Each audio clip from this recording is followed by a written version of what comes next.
xóm quan nóc ngã thườn tơ xuống na thiên đòi un ai khăn quan cất đi linh đi phăng hốc theo đang nằm linh khao yên sơ cuộc khao liên quan giao hiệp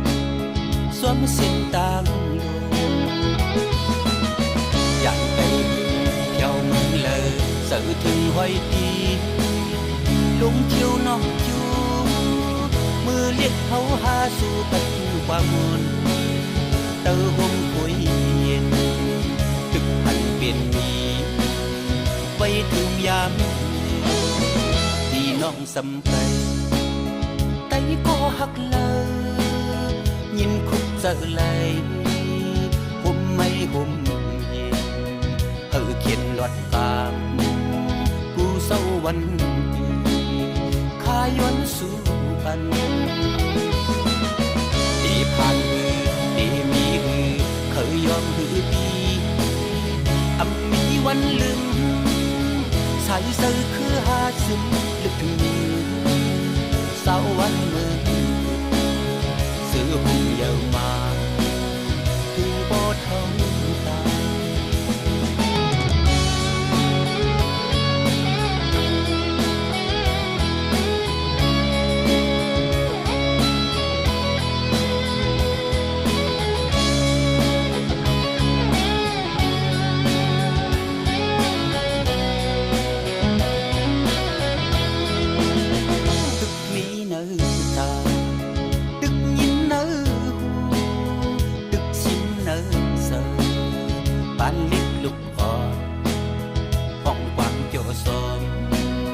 quan nóc ngã thườn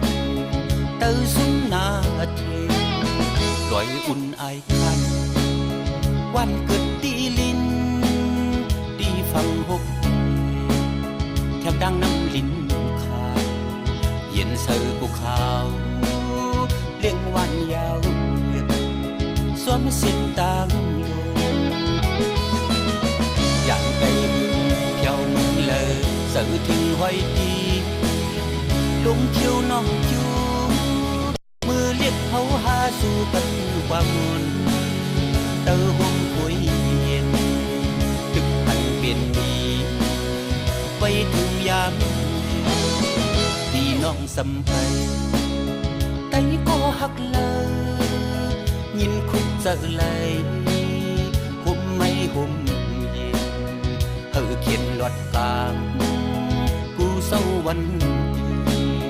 khai yuan su văn đi phan đi mi khởi yom hư đi